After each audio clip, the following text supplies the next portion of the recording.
This is Dads and Dunks, your To The Point Wolves Talk podcast. I'm Tom. And I'm Josh. All right, Josh, other than being a little bit under the weather, how are you? Other than not having a voice for 2 weeks, I'm living my best life. It's currently sun raining outside my window, so I'm living my best life. Tom, how about you? Good, but not having a voice for the podcast is troublesome, but we'll get through it. This will be like, was it Game 5, 1997 Michael Jordan performance from you? Like you're under the weather, but you're going to put up 38. This is my MJ flu game? Yeah, this is your MJ flu game. I've got a cough drop. My daughter calls them drop drops, so I got a cough drop if we really need it, but no, I'm ready to. You got this. MJ I'm excited. I'm excited to be back with you. Things are going good. Work's busy. Life's busy, but I'm glad we're sneaking in a podcast here on a Friday. I'll get it ready, get it up Saturday. So luckily it's not a lot of big news happening. If something else happens, whatever. Too bad. The Wolves did not get LeBron James. That didn't happen. We will talk about the Wolves, LeBron, talk about the Sixers, wild times in the NBA for today. I want to go through just a fun episode. We said we'd have some fun summer episodes, so just doing our over-under. I think neither Josh or I are big gamblers, but it'd be a fun way to talk about different players on the Wolves, the impact. So I'm ready to get us started if you are. We will never be sponsored by like one of those prediction markets, but we thought this would be fun. I mean, it depends on how much they want to pay. Yeah, but I don't know. They're pretty bad. Josh's morals are better than mine. All right, let's get it started. So, first one. Let's see. I think I had them in order. Anthony Edwards, 3-pointers made per game at 3.4 because that was his last year. Josh, over or under? So he averaged 28.8 last year. I think he was third in the league in scoring. To your point, 3.4. The year before he was 4.1. Last year he shot 39.9% from three. The year before 39.5. I feel like it's going to go up. I would say over. I mean, I'm hopeful. The number is a little over 4. He also only shot, he shot only 8.4 threes a game last year, whereas he shot 10.3 the year before. I would think with him getting off the ball, with having LaMelo Ball be the primary creator, setting him up for some easy shots, taking some of those double teams off him, I would hope that number goes up.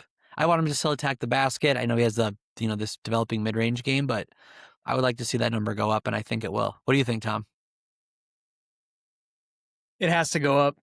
It has to go up. LaMelo Ball, it has to. I'm over that number for sure. I think that having LaMelo on the team as a drive and kick creator, he'll shoot a lot of threes himself too. So maybe that's the knock, is that maybe there aren't enough shots to go around. But I know that he's gonna be feeding Anthony Edwards. Anthony Edwards is gonna get some really good looks. I think his catch and shoot 3-pointers, Anthony Edwards hits something ridiculous, like 50% on catch and shoot threes. He's at the top of the league. It's insane. Yeah.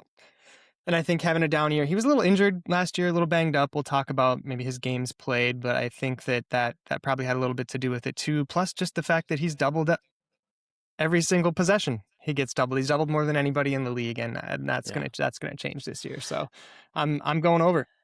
Let me ask you, what if it was the number from the year before, 4.1? Would you say over or under or the same? If I had to pick over or under, about the same or under, 4-ish is what I'm going with. Over. You're going over. You think the offense is just going to be that good? I think it's going to be really good too. I'm trying to temper my expectations. I think he's going to lead the league in scoring. Okay, so he was at 28.8 points per game. So what does he have to get? You don't have to think that he's going to lead the league in scoring. I do though. I'm excited. Now you've got me even more excited. I'm trying not to. Luka was 33.5 last year. I think Ant can beat that. And it's another 5 points per game. I mean, I guess if we do the math, and with LaMelo Ball when he was on and off the court, I think he's at like plus 11 offensively and only like -1 defensively or something like that when he's on and off the court. So. And LaMelo will score, to your point. Like, he'll take some shots, but you also got to understand that, like, we don't have Julius Randle. We don't have Naz Reid. I mean, Mike Conley didn't play a ton, but we don't have Mike Conley. Like, Dante DiVincenzo is going to miss a ton of the year, if not all of the year. Like, I think there are threes available. I think there are shots available. I think there's usage available. I'm hoping LaMelo takes up a lot of that playmaking usage and some of the scoring, but I think Ant's going to have to shoulder a lot more of the scoring. And I think being a traditional two instead of being a combo guard is going to help with that. I appreciate your point about Julius Randle because he scored like 21 points a game. So as much Fun as sucker. yeah, fun sucker. As much as he was a fun sucker, he has 21 points per game, and like you said, Dante out for the vast majority, if not all of the season still. So that's a lot of points out there that we're leaving on the floor for Anthony Edwards to get. So I guess that's a good segue into Anthony Edwards' 68 and a half games played over or under. Last year was 61, but he's been really durable. He wasn't last year. How are we feeling about that? Okay, 68 and a half. I mean, I think he's going to want to play more than that. My concern is that, like, I want him to be fresh for the playoffs. I don't know. Like, I'm going to say over. I want him to play more than 65 because I think he wants to play more than 65 too, because if he gets one of the All NBA teams, his next contract he can sign is significantly higher. But I also don't want him to like grind himself down like I feel like he usually does. Coming off the injury, all of those things. So I hope it's around like low 70s, but I also hope that like we set ourselves up for success in the playoffs, which part of that is probably seeding and things like that. But I'm hopeful the number's over, but I don't need him to play 82. What do you think, Tom? I want him to play 70 games, but I want them to be serious. I want them to be dialed in. I want them to beat up on teams that they need to beat up on so that he can get his rest at the end of games, so that he can Yeah. chill. He's going to get out there, grab rebounds, go hard, put teams away. And they have not had a good track record of doing that. But if they do that, he can get his rest. And he doesn't have to be out games. Seems like fluke injuries to me.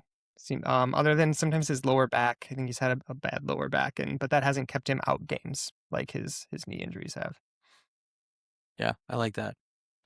Okay. I'll tell you the next one so you can go first. The next one we have is Gobert points per game. The line is 10.9 points per game. Tom, what do you think? Over or under?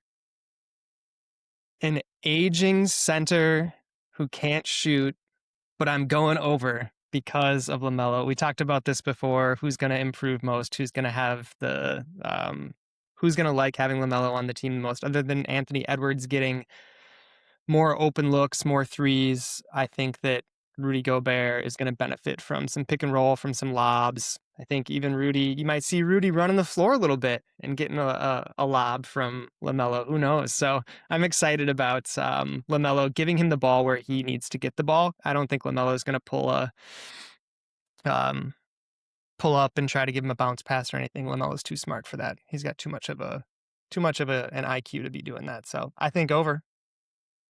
Yeah, I think so too. 10.9 is the least amount of points per game Rudy has scored since the, 2015, 2016 season. I mean, he shot 68% from the floor last year, which is very high by NBA standards, but he's shot higher than that back when he was at Utah, who I think used him better. I think that, to your point, that vertical gravity, having to account for him as a role man, the way that LaMelo is going to get him the ball in easy situations. Yeah, I think that it's over. I don't know if he's going to score 15 points a game, but I think we could see it back around like 12, 13, as long as he's being efficient. And I think it's going to help his offense or his defense. I think having touches, scoring baskets seems to make Rudy be more engaged on the defensive end, and LaMelo's going to need that help. So I think he's going to feed him on the offensive end. I would be happier if people were looking for me and rewarding me for my work on the offensive end too, because he's going to have to do a lot of heavy lifting defensively. But if he's in a good mood and he's getting looks and people aren't waving him off or just completely ignoring him, as has been the case in the past, I think he's gonna get his fair share of looks. Yeah. All right, what do we got next? Next one, we have how many games Gobert will play as a Timberwolf next season. The line is 55 and a half. This was your question, Tom. What do you think? Is he going to play over or under 55 and a half games as a Wolf? Well, the reason 55.5 is because that would put him right about at the trade deadline. So I'm curious if we think he's going to get moved at the trade deadline. This isn't a health question around 55.5 games played, although it could be. The angle here is more, do we think that he will still be on the team post trade deadline? I think he will be. Um, but if our young Frenchman starts to play the way I hope he does, maybe you could find something for him. I'm not against trading Rudy Gobert at some point to get some picks back, get some draft capital back, let Beringer get more minutes. I hope he's ready. We'll see. It looks like he's ready, but how about you? I think depends on how Beringer looks. When I think about this team, trying to think about like where we have depth, where we have like a space where we could actually like trade somebody to like fill another hole or like accentuate a different space. To me, the real spot is center. You've got Rudy Gobert, who is elite at what he does, and you have this former first round pick who seems very promising in Joan Beringer. So if Beringer looks like he could take over, I think it might make sense to trade Rudy.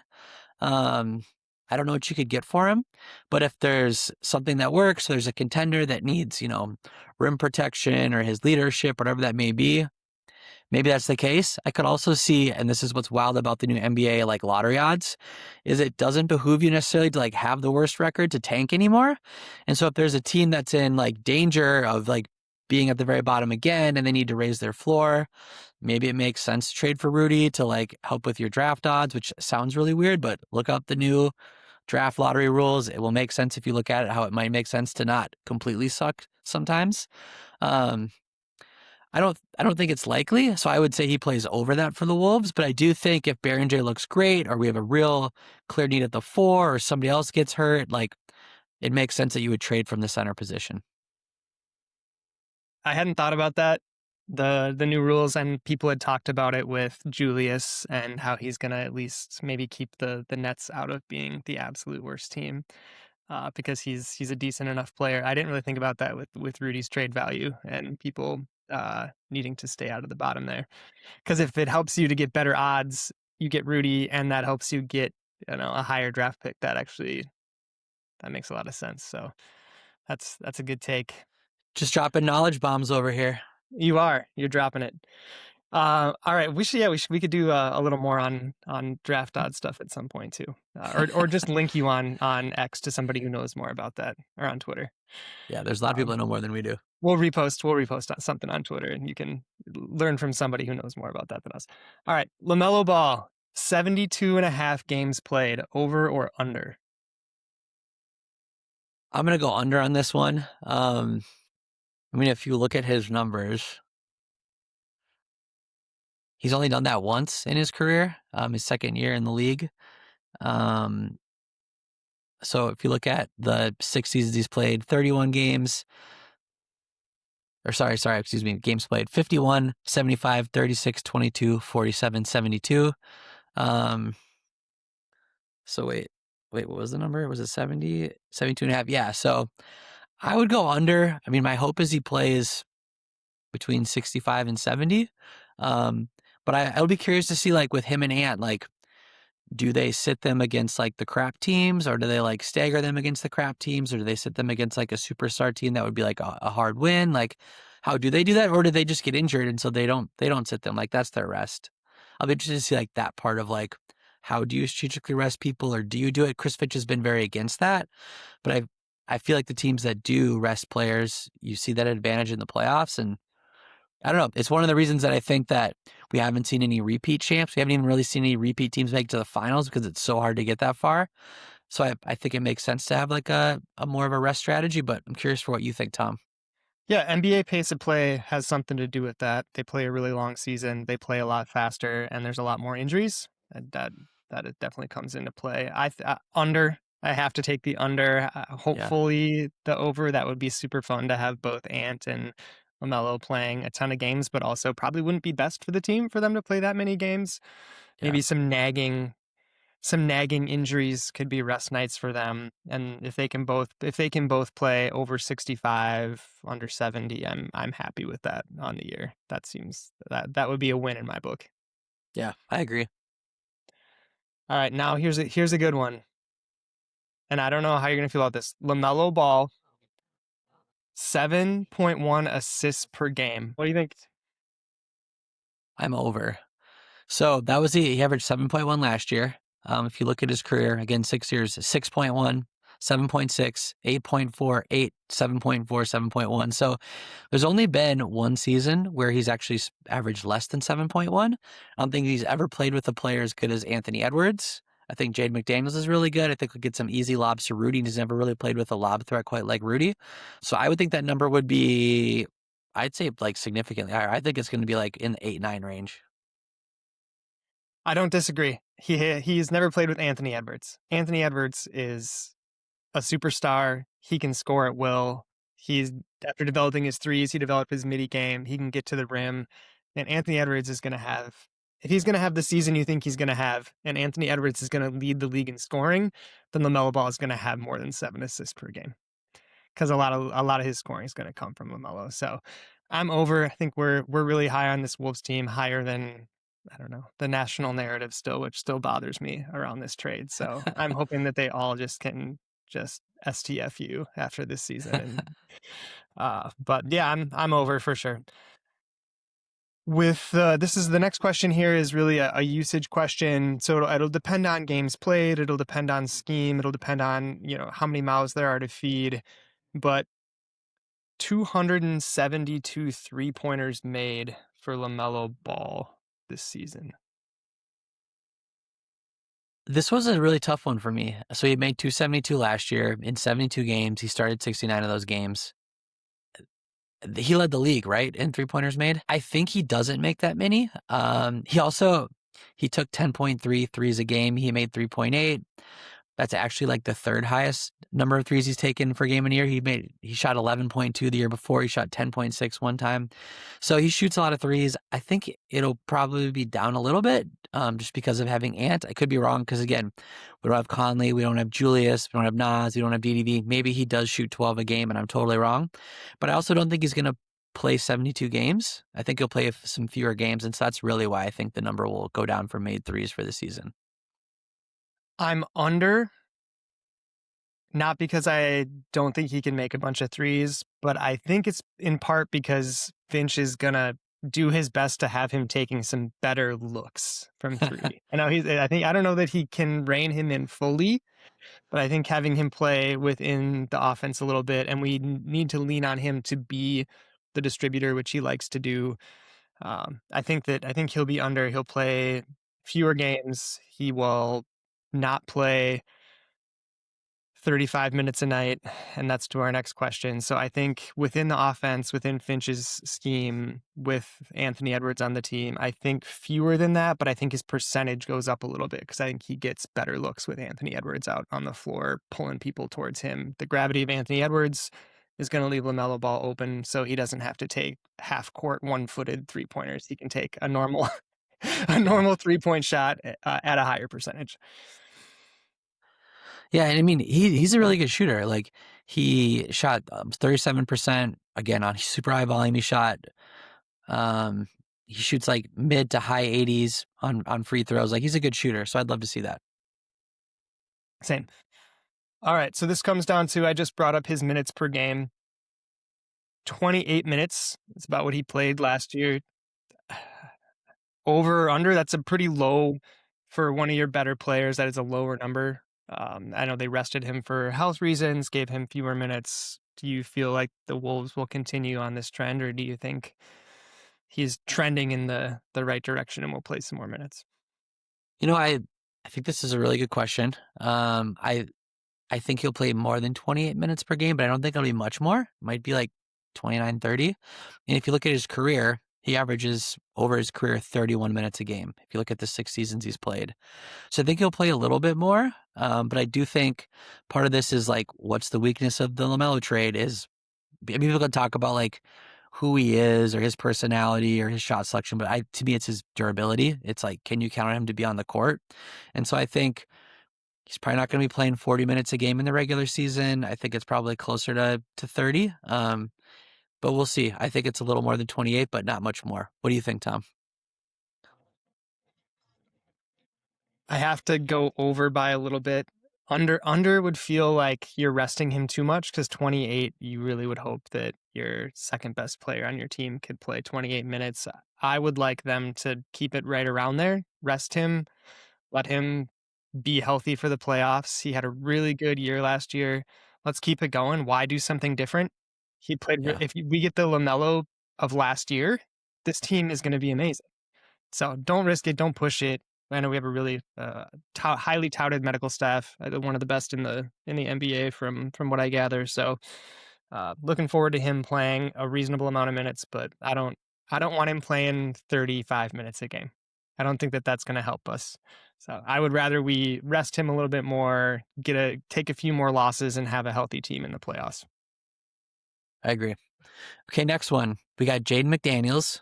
Last year, he scored 14.8 points per game. That's his career high. Do you think he scores more or less than that next year, Tom? He's the default third option. His confidence grew last year when Anthony Edwards was out. He's going to get additional looks, the gravity of Anthony Edwards, along with LaMelo, a little bit. I don't know that he's going to be an offensive juggernaut. Maybe 15 and a half, something like that, points per game would be where I'm at. I think he's taken strides. He knows he's the one of the members of this young core that's going to be there, that needs to step up. And if he can score a little bit more and then continue to just lock down on defense, because where we're really going to need him is defensively this year, especially if we don't have a power forward, a true power forward on this team. We're really going to need him. So I think if he's exerting a bunch of energy on defense, which we're going to need him to do, I don't know how much more you can expect from him offensively. But I would say more, because we're going to have a high-powered offense, and so I'm going more. But with how much we're going to have to lean on him defensively, I don't know how much more you can expect him to give. Yeah, I think my answer is over. I think he's going to score more like 16, 17, 18 points a game. I think that's because LaMelo's going to get him easier shots. I think that's because Nas and Julius, right, and Conley and DDV are not there, so there's just more of the pie. I'll be curious to see, like, is he the point of attack defender all the time? Like, does Io take some of that? Does Ant take some of that? Like, how do they do those things? Especially if he is playing more of the four. But I think his offensive numbers are going to go up, and I'm excited for it. I know so based on what I'm hearing, this is the number one offense in the NBA from your I perspective. think if it's not a top 3 offense, it's like, that's a pretty big bummer and something went wrong. I think it's got to be a top 3 offense too. Yeah. It's going to be so fun. I'm so excited. Speaking of offense, let's stay at points per game. TJ Shannon, 9.5 points per game. I don't really have any data or track record to base this off of, but I'm going to continue by saying it's over. I don't know if he's like the sneaky starter with him and Jaden playing the 3-4. I got to believe that like what he showed us in the Denver series is real. My only concern is like he was really good when he had the ball in his hands, and with LaMelo, like how many minutes are there? But we just talked about how he's maybe only going to play like 28, 30 minutes a game. So maybe there is some ability for him to be on the ball more. But I just think without having Nas, again, I keep saying this, Nas, Julius, TDV, Conley, like all these guys, like there's just more opportunity. He's going to get minutes. And so I think one of the things that he brings to the table is just his ability to score. I also think that we're going to play in transition more with this team, with having LaMelo with some of these different athletes, and I think he's really good in transition. So I'm going to say over. I don't think he's scoring 15 points a game, but I could see him scoring 10, 11, 12 points a game and having some bursts, especially if Ant's not playing in a game or LaMelo's not playing in a game. Then I think the ball's going to be in his hands a lot more. What do you think, Tom?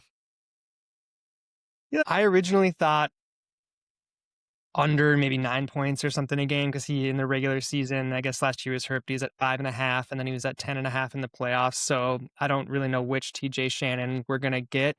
The point about needing the ball in his hands, he is a guy that get the ball in his hands, get him downhill. You can't just hide him in the corner. And I'm curious about him, along with all the rest of the guards on this team, how you make that work. But to your point, Anthony Edwards playing fewer minutes, maybe getting rest games, LaMelo fewer minutes, maybe getting rest games. I trust that you can beat a lesser team with one of those two resting and giving TJ Shannon more time to get downhill with the ball in his hands.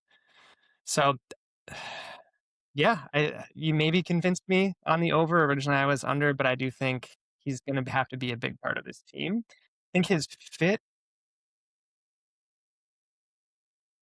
I don't want to trade TJ Shannon, but we have so many people who need the ball in their hands and are ball dominant, and you got my guy Bones on the team as well. So Oh I yeah, I keep think that, forgetting about him. Yeah. and yet Io, who also, I mean, he can catch and shoot, but he's a guy who does get downhill with the ball in his hands. We've got the opposite problem that we had last year, and TJ Shannon, as good as he is, feels like okay, he doesn't make a ton of money, so it's hard to match salaries in a trade with him, unfortunately. But it feels like maybe just not the right fit for this particular iteration of the team. I don't want to see him go, but I could if Yeah. you could swap him for a power forward of some kind, that would be ideal. But I think again with the salaries, it's not ideal because he still doesn't make a whole lot. But Yeah. I'm looking forward to seeing his right hand development. Like I said, hopefully he took my advice, does everything with his right hand all off season, so We'll that see. he can use his right hand. But even without it, he's still a really good player.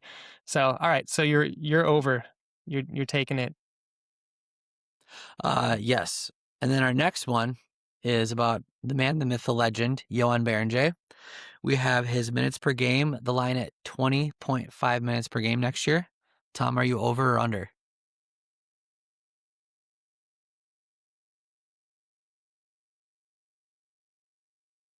Over.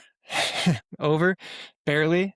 He has to play a lot of minutes. He has to play. You can't. Rudy is going to need to be on the bench. Rudy can't play the entire game. Johan Berenger is going to have to take those minutes.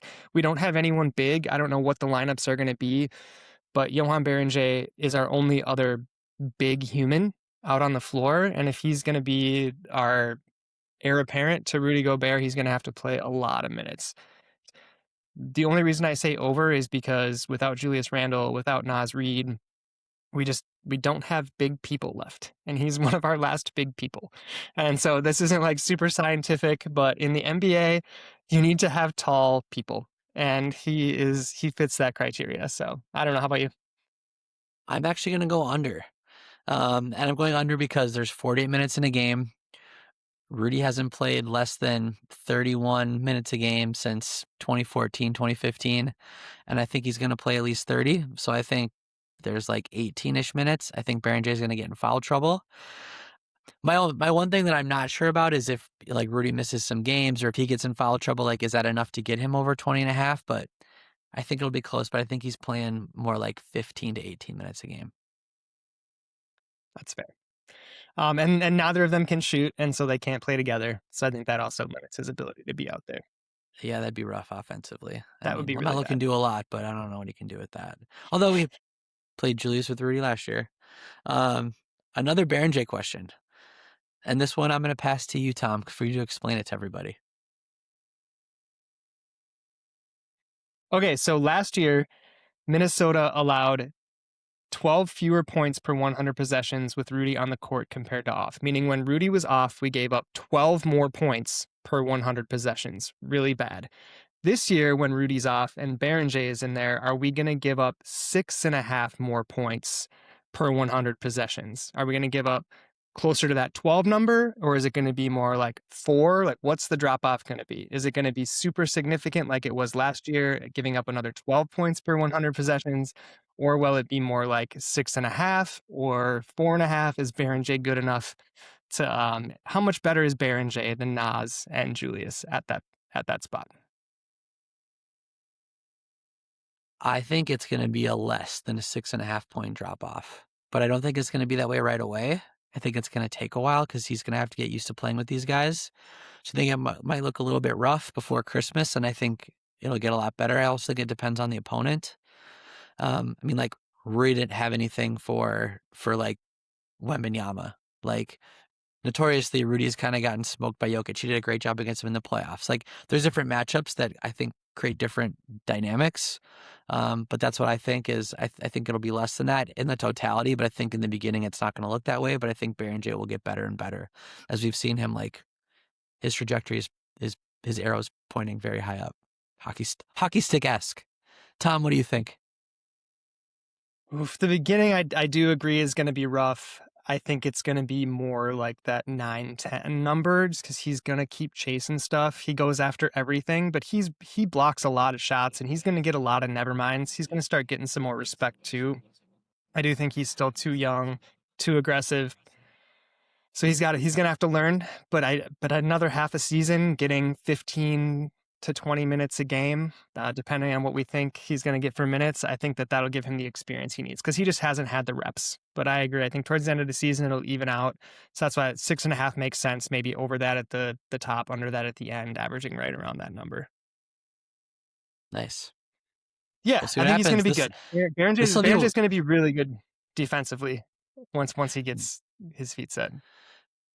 I mean, we have a lot of like young players, but a lot of players that we've seen play for a while. I mean, I know LaMelo's a new addition, but Beringer is one of the guys that I'm like genuinely excited to see. Like, what does he look like? You know, playing on the second night of a back-to-back or against a stretch five or a really big five. Like, I'm really excited to see how he plays and what he looks like on offense and defense and all those things. So he's somebody that I don't know if he's going to be one of the 5 best players on the team. Probably not. But he's one of the top 5 guys I'm definitely interested in like watching play basketball. Awesome. I'm going to go to I was going to maybe do win total, but I'll put that at the end because it seems like win total feels like an end question. So let's go to Edwards and Ball combined 17.5 technical fouls. Over or under for the year? How many did Ant have last year? Ant had, says 9 in 61 games is roughly a 12 technical pace over a full year. So, well, it looks like LaMelo only had 3 technicals last year. So LaMelo had 3. How many did Ant have? 9. I think this is an under. I think it's an under because they're going to have a lot of fun. But if he was at 12.5 and he had 3 or 4, yeah, that still puts you a little bit under. I think they're going to have a lot of fun. But does that mean they get more technicals because they get too excited? I don't know. I think Ant's becoming more of a leader. I mean, if you look at it, he had 9 last year. He had 19 the year before, 15 the year before, 14 before that. Like, he's definitely had a lot. But like LaMelo, he's never had more than 6. Last year, 3. The year before, 2. The year before, 2. I don't know. I think they're gonna be more mature. They're gonna rein it in. They're gonna have fun. They might get some technicals for like smack talking, but I don't think it's gonna be the outbursts at the refs as much. I think we've got better vibes. Ant did have like an 18 technical season on his own, but he has been getting better. He did say that they were him and LaMelo were trying to clean up their post-game press conference work and clean up their language as well. So I agree. I think they're gonna have a lot of fun. Ant's getting older. Ant got married. Congratulations, Anthony Edwards. Congrats, Ant. The wedding was great. It was a blast. I had a ton of fun. So it was what? Really no. What? Right. You didn't tell me that. No. But I wish I could have been. It'd been awesome. I'm sure it was a ton of fun. All right. So next up, I think we've got, what's the next one? Technicals. Okay, the win total, 49.5. This is the one that I just don't get why the line's at 49.5. I think that's ridiculous. But Josh, 49.5. I think I know where you're headed. I want you to go first. You think it's ridiculous? Why? You must think it's over. Why is it ridiculous? That's low. That's so low. 49.5. What do you think it should be? 54. What? That's so much. Number 1 offense, number 6 defense, taking the lead by storm. So I think I would take under. I think I would take 48 to 49 wins this year. I think we're going to be great. I think we're going to have a great offense. I think we're going to have a pretty good defense. I think the NBA is just going to be more competitive, again, with these like new lottery odds. I think the East has gotten stronger. I think a lot of the like really bad teams have like raised their floors. I don't think you're going to see the end of the season where like, I'm just making this up. So like, don't be offended, Utah fans. Like Utah's not going to lose like 20 out of 22 games. So I don't think there's going to be some of those easy wins at the end of the season. I don't know. I think if you can like flirt with 50, like that's going to be pretty good. I think I could be wrong, but like I think that's like home court advantage is going to be around like 48, 51 wins in the West. So didn't we have like 49 last year? We've had 49 like so many years in a row. Yes. Did we had easily a handful of games that we walked through that should have been easy wins with our team last year. And so if we're saying that the team this year is going to be equally as good as the team last year, then that's a handful of wins if you just take every game seriously. Yeah, but I also think those teams at the end that like just sucked and weren't being competitive, I don't think you'll have some of those like easy wins, like those like you're playing against a AAA team. And I think LaMelo's going to miss a decent amount of games, whereas like I don't like Julius, but Julius doesn't miss games. Nas doesn't really miss games. We don't have DDV, at least at the beginning, maybe most of the year, probably most of the year. I think it's going to take a little bit of time for them to gel to like he's the offensive engine, LaMelo. And so like I think that will take a little bit. If you think about the first year with Rudy, that wasn't a great year, although Cat was hurt for a lot of it. So I just think that like, I mean, like I don't think that like the Spurs are going to win 65 games this year. I don't think the Thunder might. I don't think the Thunder are going to win 65 games. Like, I don't think anybody in the East is going to win 65 games. Like, I just think you're going to see teams in like the mid 50s to like low to high 40s. And I think we're all going to be jumbled up. I could be totally wrong. I think this is a good team. And I think we're going to like peak as the season goes. We're going to get better. But yeah, I think it's, I would guess like 48 to 49 wins, which I think is like going to be right around the 4 seed, which I don't know. I feel pretty good about. But I'm glad that you think it's going to be like 54. That's awesome. I think that means that like you're the 3 seed for sure. Like maybe you're fighting for the 2 seed. Yeah, that's where I want to be. That's where I want the Wolves to be. That might be it might be another year out after they find a true power forward and maybe find a replacement for Rudy and stock the bench back up a little bit. But that might be a year or two down the road to get to that number. But I'm hopeful, and I think I was going to talk about the Sixers and LeBron, but let me just throw this at you then, since we're doing the over-under. 49.5 wins for the Philadelphia 76ers. I would go under, but I would think it's like 48, 49. But like, how many games is Embiid going to play? How many games is LeBron going to play? I mean, Jaylen Brown's pretty durable. Tyrese Maxey is kind of durable. I don't know. VJ Edgecomb's good. But like, I don't know. If one of those guys gets hurt, they're in trouble. I think the East is really competitive too. Again, like I don't think they have the super teams like the West does, but like the Knicks are the defending champs. I think Boston's going to be good. I think Philly's going to be good. I think I'm like totally blanking. Indiana's going to be good. They've got Halliburton back.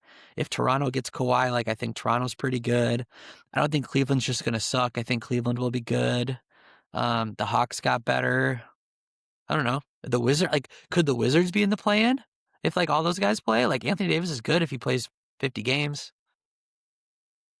I'd go under to Joel Embiid's health. I can't handle I can't handle thinking that he's going to actually play a bunch of games. Then you just have a bunch of guards, and then you don't have a dominant big, and then you have an aging superstar. I don't know that that's the. Is that still your team in the East? Are they still your faves? Favorite to watch or favorite to win it? Well, they're your favorite to watch. Are they still like your favorite team to watch in the East? Yeah. I mean, they're going to be. I like Tyrese Maxey. He's still going to be my favorite team to watch in the East, even though I don't think they're going to win it all. I don't think you can bank on an aging LeBron James and a very injured Joel Embiid. And it's just, maybe they do, but the thing about the East is there's so many good teams. You don't have OKC and the Spurs at the top of the East, but you have a lot of teams that could beat you on any given night, especially if you have Embiid out, you have rest game for LeBron. I think that they will have a hard path. I didn't even think so I talked about Boston, the Knicks. I talked about the Cavs, the Raptors, Sixers, but like, I think the Magic are going to be better. They got Sweeney, the coach from San Antonio, who's a Minnesota guy. He's really good at coaching defense. He seems like a good coach. The Pistons were the number 1 seed last year. I mean, the Heat just got Giannis. I don't know. Like, I think that's going to be a pretty rough and tumble conference. Yeah. And then the Wolves can join the East and just dominate. That's going to be sick. I can't wait. Me neither. All right, so we ended with that. The LeBron story, I guess, is all wrapped up in that. We haven't had a chance to unpack that. I'm playing for peanuts. Playing for peanuts. I would have liked him. I'm not losing any sleep over it. I think he would have been useful on our team. I think he made a mistake. I think he could have played alongside Ant and LaMelo and had a healthy, durable big man and a young big man coming off the bench who's also going to be really good. And, I mean, we love our team, but yeah, I don't really care about them. Go Wolves. Go Wolves.